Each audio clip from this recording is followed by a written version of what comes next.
Students, today's we will read about the civics chapter 9 public facilities. As a human being हम बहुत सारी facilities का use करते हैं like electricity, water, road, health and education. हम एक कंट्री में रहते हैं तो गवर्नमेंट को टैक्स भी पे करते हैं, तो गवर्नमेंट की कुछ ड्यूटीज़ होती है, वो कुछ फैसिलिटीज़ लोगों के लिए प्रोवाइड कराती हैं, इन्हीं को पब्लिक फैसिलिटीज़ कहा जाता है। फॉर एग्जांपल रोड कंस्ट्रक्शन का वर्क। रोड कंस्ट्रक्शन का वर्क जब गवर्नमेंट कराती है तो उसमें पब्लिक मतलब सभी लोग ईजिली उसका यूज़ कर सकते हैं और लंबे समय तक उसका यूज़ करते हैं। लेकिन कोई इंडिविजुअली अगर रोड बनवाएगा तो क्या करेगा, वो ज़्यादा से ज़्यादा अपने गली में अपने घर के आगे रोड बनवा सकता है, पब्लिक के लिए तो कोई नहीं करेगा। So this is the work only for government. And now this chapter will be start our story Amu and Kumar. Amu और कुमार वो ट्रैवलिंग के लिए जाते हैं चेन्नई की एक बस में और चेन्नई के लिए ट्रैवल करते हैं।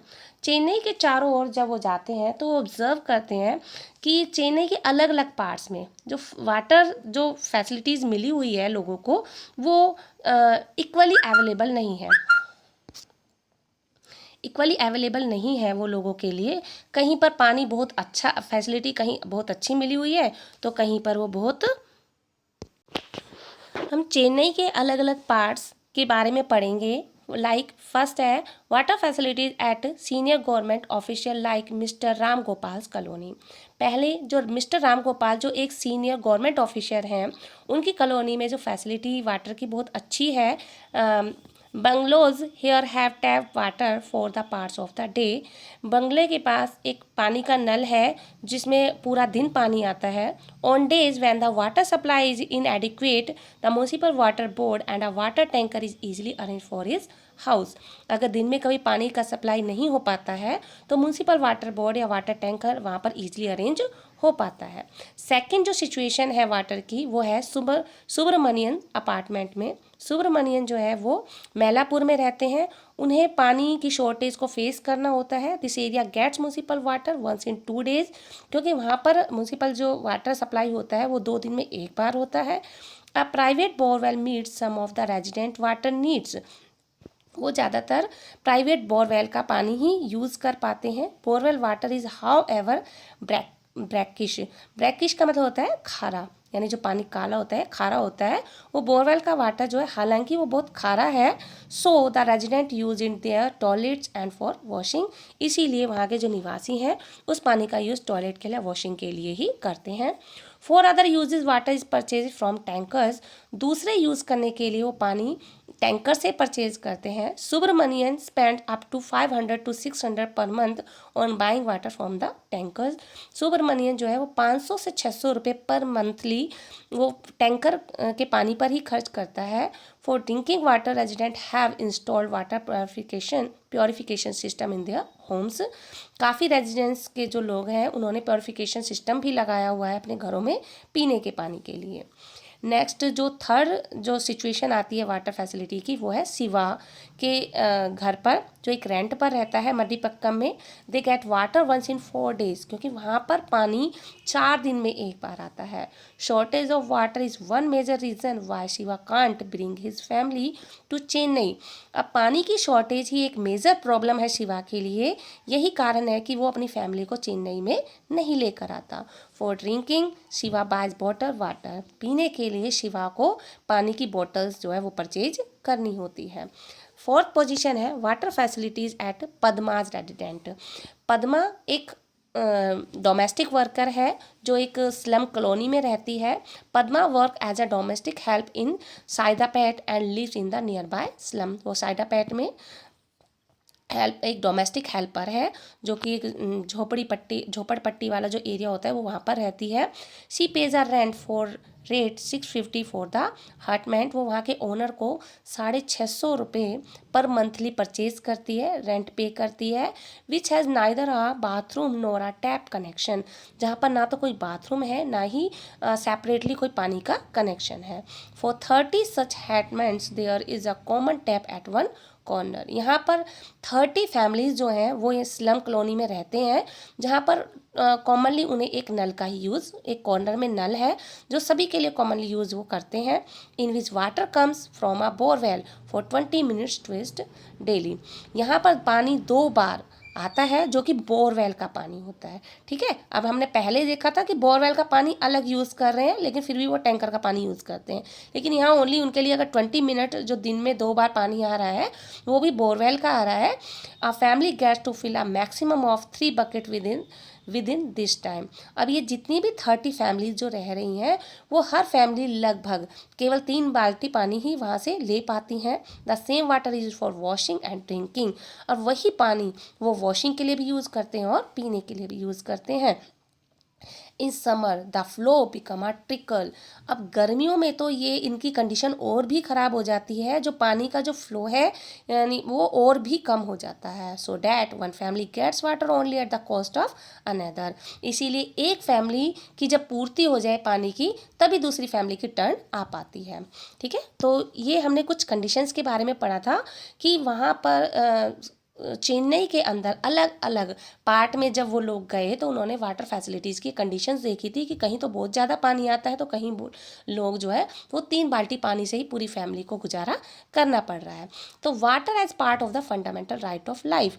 अब क्योंकि पानी हमारे फंडामेंटल राइट, जो हमें फंडामेंटल राइट मिला हुआ है, फंडामेंटल राइट ऑफ लाइफ, जीवन का अधिकार, ठीक है, जीवन जीने का अधिकार सभी को है, तो उसी का एक पार्ट है कि सभी को सेफ ड्रिंकिंग वाटर भी प्रोवाइड होना चाहिए। तो ये भी हमारा एक जीवन के अधिकार के का ही एक पार्ट बन जाता है। Because the water is essential for life, क्योंकि पानी जो है वो हमारे जीवन का एक बहुत आवश्यक पार्ट है।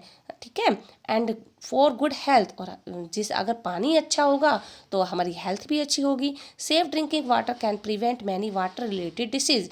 अगर सेफ ड्रिंकिंग वाटर जो है वो बहुत सी पानी से होने वाली बीमारियों को भी रोकता है। India has one of the largest number of cases of disease such as diarrhoea, dysentery, cholera. तो भारत में ऐसी काफ़ी केस आते हैं जो केवल पानी से पानी से होने वाली बीमारी से ही जिनकी मृत्यु हो जाती है। काफ़ी ऐसे केस आते हैं, लगभग 1600 जो डेथ होती हैं वो केवल पानी से होने वाली बीमारियों के कारण ही होती है। These death can be prevented if people have access to safe drinking water. इन मृत्युओं को, इन मौतों को रोका जा सकता है अगर लोगों को सेफ ड्रिंकिंग वाटर प्रोवाइड हो सके। The Constitution of India recognizes the right to water as being a part of the right to life under Article 21। जो हमारा कॉन्स्टिट्यूशन है इंडिया का वो रिकॉग्नाइजेस करता है आर्टिकल 21 में कि सभी को जीवन जीने का अधिकार है। ठीक है, तो इसमें जीवन जीने का अधिकार, it means that it is the right of every person, ये हर व्यक्ति का अधिकार है, वेदर रिच और पुअर, चाहे वो गरीब है चाहे वो अमीर है, to have sufficient amount of water to fulfil his daily needs at a price that he has can afford. कि वो जितना अफोर्ड कर सके, मतलब जितना उसकी मतलब हैसियत के हिसाब से वो कम से कम पानी, सफिशिएंट पानी की मात्रा जो उसकी डेली नीड्स को कंप्लीट कर सके, उसे उतना पानी ईजिली मिल सके। In other words there should be universal access to water. दूसरे शब्दों में ये हमारा एक यूनिवर्सल एक्सेस है वाटर को पाना। Both the High Courts and the Supreme Court have held that the right to safe drinking water is a fundamental right। दोनों ही कोर्ट्स यानी हाई कोर्ट्स और सुप्रीम कोर्ट्स ने इस चीज़ को एक्सेप्ट किया है कि मतलब इस चीज़ को मंजूर किया है कि सेफ ड्रिंकिंग वाटर पाना हर व्यक्ति का एक अधिकार है, फंडामेंटल राइट है। More recently in 2007 the Andhra Pradesh High Court's verdict in Mehboob Nagar district की एक लेटर आता है वहाँ के विलेजर्स का कि उन लोगों के आसपास जितनी भी फैक्ट्रीज बनी हुई हैं, फैक्ट्रीज के ओनर जितना भी वेस्टेज होता है वो नदी में बहा देते थे।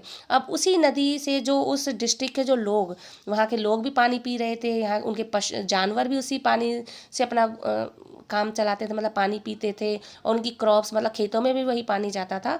जब फैक्ट्री के ओनर्स वेस्टेज को सारा उसमें बहा देते थे, उसमें पॉइजन हो गया या जितने भी फर्टिलाइजर्स मतलब जितने भी वो चीज़ यूज़ करते हैं वो सारी उसमें मिल जाती थी, जिससे काफ़ी बीमारियां उनके गांव में बढ़ रही थी। तो वो हाई कोर्ट को एक लेटर लिखते हैं कि कृपया इन फैक्ट्री ओनर्स पर आप रोक लगाएं, जिससे कि हमारे, क्योंकि हमें जीने का अधिकार है तो फिर क्यों वो पानी में ऐसा करते हैं। तो इसके लिए हाई कोर्ट जो है उन्हें परमिशन दे देता है। पब्लिक फैसिलिटीज़, नेक्स्ट हमारा टॉपिक है public facilities. Public facilities like water, there are other essential facilities that need to be provided for everyone. अब पानी की ही तरह कुछ दूसरी भी एसेंशियल फैसिलिटीज़ हैं जो लोगों को प्रोवाइड होनी चाहिए, हर व्यक्ति को मिलनी चाहिए, जैसे हेल्थ केयर है, sanitation, electricity, public transport, school etcetera. ये सारी फैसिलिटीज़ जो कि गवर्नमेंट प्रोवाइड करती है पब्लिक के लिए, वही पब्लिक फैसिलिटीज़ कहलाती है। अब कोई भी इंडिविजुअली अगर इन फैसिलिटीज़ को प्रोवाइड करेगा तो उसमें बेसिकली वो पहले अपना प्रॉफिट देखता है, ठीक है। लेकिन जब वो प्रॉफिट अपना पहले रखते हैं तो हर व्यक्ति इसका अफोर्ड नहीं कर पाता है। तो पब्लिक फैसिलिटी जो है वो गवर्नमेंट की एक ड्यूटी है। Why is it known as public facilities. इसको हम पब्लिक फैसिलिटीज़ के नाम से क्यों जानते हैं, क्यों इनको पब्लिक फैसिलिटीज़ कहा जाता है? Characteristic of a public facility is that once it is provided its benefit can be shared by many people, for example supply of electricity. इसकी मेन विशेषता यह है कि पब्लिक फैसिलिटी एक बार प्रोवाइड कर दी जाए, एक बार अगर इनको प्रोवाइड कर दे तो इसका बेनिफिट काफ़ी लोग उठाते हैं, ठीक है। कोई एक व्यक्ति या कोई एक ग्रुप नहीं, वो बहुत सारे व्यक्ति इसका यूज़ कर सकते हैं, इसका बेनिफिट वो ले सकते हैं। जैसे कि सप्लाई ऑफ इलेक्ट्रिसिटी, जैसे एक बार अगर बिजली किसी गाँव में अगर बिजली आ जाए तो गाँव के सभी व्यक्ति उसको ईजिली यूज़ कर लेंगे। और जैसे एक स्कूल, अब एक स्कूल बनेगा तो कोई ऐसा तो है नहीं कि हमने स्कूल बनवाया तो कोई एक बच्चा वहाँ पढ़ेगा, एक फैमिली का बच्चा नहीं, उस गांव के जितने भी बच्चे हैं वो वहाँ पर इजीली पढ़ सकते हैं।